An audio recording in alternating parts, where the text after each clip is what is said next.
Sun Devils. I'm Joe Cortez. And I'm Angela Linohan, and this is the Inferno. This Saturday, we saw the Utah Utes play 3 great quarters of football. Fortunately for the number 22 ranked Sun Devils, the game is 4. To Salt Lake City we go. Here we go, opening drive of the game. Kelly back to pass. No! Scrambles in for 6, and that's the Sun Devil offense we're used to seeing. But that would be it for Kelly and the gang until the 4th. Fortunately for them, the defense came to play. Utah quarterback Travis Wilson entered with an injured throwing hand, and it showed. ASU's defense was all over him all night. They stacked the box and blitzed the Utes all game long.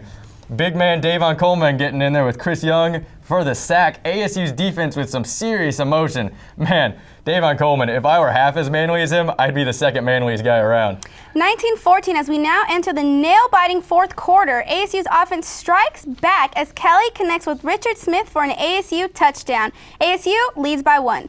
With 2 minutes and 32 seconds left in the game, Wilson throws, and he's intercepted. What a nice catch. ASU has the ball but doesn't do much. Wilson, with a minute left, looking to drive down. He's intercepted again, this time by Sweet Willie.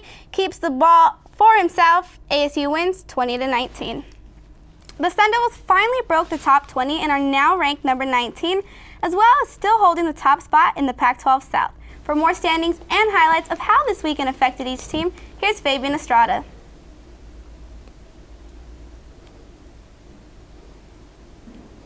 Thanks, Angela and Joe. First up, we've got top-ranked Alabama hosting against LSU. Nick Saban is going to be playing against his former team, the LSU Tigers. SEC matchup here as top-ranked Alabama hosts 13th-ranked LSU Tigers.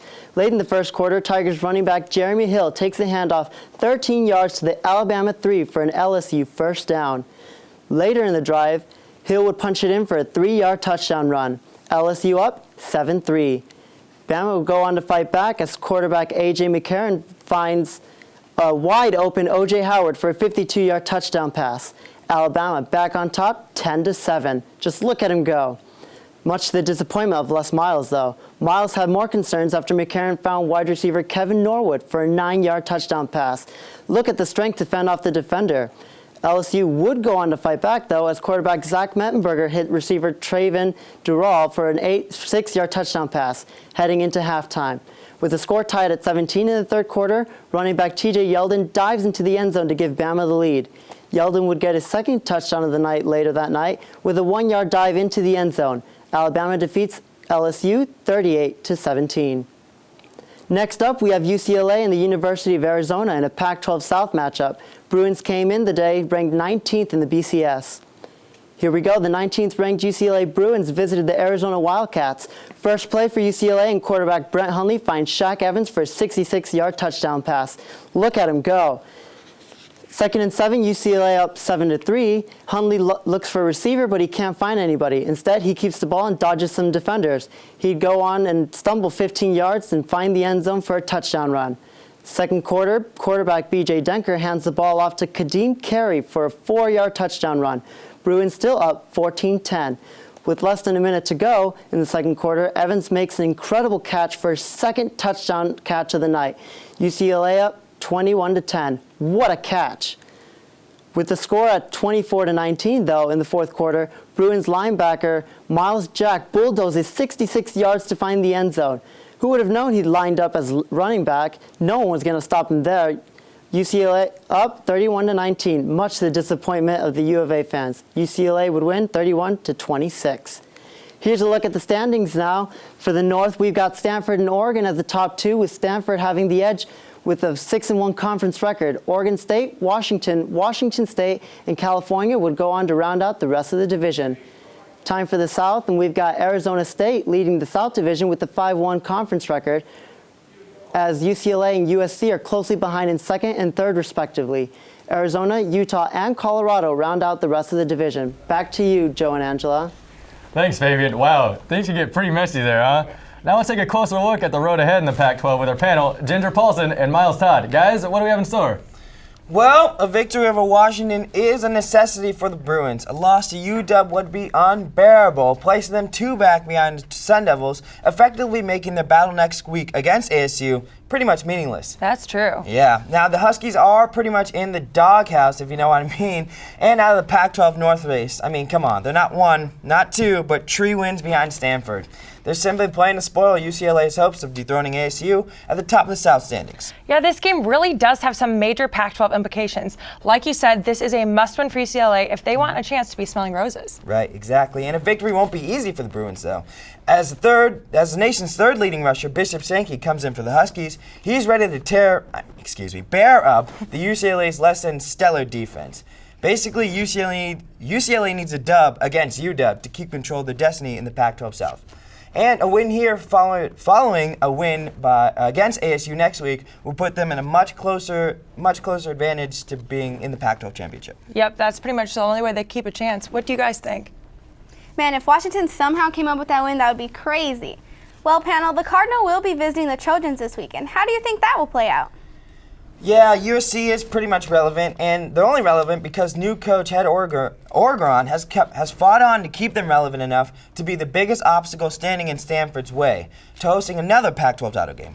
Yeah, I'd have to agree with you much on that one, Miles. Since Orgeron has taken over as interim head coach, the Trojans have been playing with an urgency that just wasn't there with Kiffin. You think so? You're right. Yeah, and they're 4-0 in conference play since that coaching change. Like, that's pretty crazy. That's pretty good. Now they're playing absolutely awesome football. And that passionate, nothing to lose style of play might just be the X factor that USC needs to really give Stanford a fight. You're right.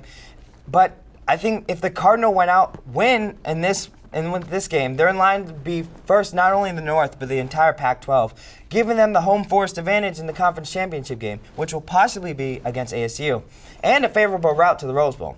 USC does present a pretty tough task for Stanford, but I think Stanford's D is going to put a lot of pressure on the Trojans and overall pull out a win against USC. USC does remain only a game behind the Devils, but since the Devils hold the tiebreaker over Trojans, that'll turn that into basically a 2-game lead. And since Stanford victory is favorable for the ASU, I think it's just going to be an overall great game. Yeah, that definitely would be more favorable for the Sun Devils. However, I just don't see that victory coming too easily, especially considering that Stanford has to do it at the Coliseum, and that is a pretty tough environment to play in. I'd say so. And the experts seem to agree, as number 4 Stanford is only a 4-point favorite over the unranked Trojans. Yeah, what do you guys think? How about those Trojans and Coach O? They're still alive in the South after we all thought they were dead in the water. All right, guys, what do you got for Oregon State as they head to Tempe? Well, last up with Oregon State and ASU. If we're getting technical, I don't think ASU necessarily has to win this one. I mean, sure, it puts them in a better position overall, but regardless of a win or loss against Oregon State, they're still going to have to beat UCLA next week, given that the Bruins beat Washington this week.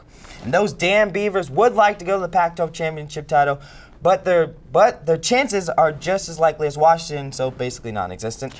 And just like UW, they're playing to spoil the 19th ranked Sun Devils. And let's not forget that Oregon State was ranked late in week 9 in the BCS, so it won't exactly be a cakewalk for ASU. OSU is going to have to do a lot more than leave it to the Beaver, or Taylor Kelly's going to have that scorching Sun Devil offense and take home a victory. Yeah, well, this is where I'm going to disagree with you a little bit. I think this game is definitely a necessity for the Sun Devils to win. Oregon State's coming to Tempe following back-to-back home losses. And although they were ranked before, if ASU lets this game be even close, they're dropping to the level of a significantly lesser competition. So that would be a big red warning flag that the Sun Devils might be falling into a habit of underachieving. Okay. And that has happened in the tail end of conference play the last few years. And it's really haunted the program in recent years, keeping them from the Pac-12 title game, which I think they actually have a really good shot at making this year. Mm-hmm. So fortunately, Graham seems to really have the Sun Devils keeping a must-win mentality regardless of who they've been playing. That's right. And that's all we have. So I guess only time will tell. Hope you like my puns. Back to you guys. Thanks, guys, and thank you for joining us. That's all the time we have. I'm Angela Lenohan. And I'm Joe Cortez. We'll see you next time. Hopefully after an ASU win. Here on the Inferno.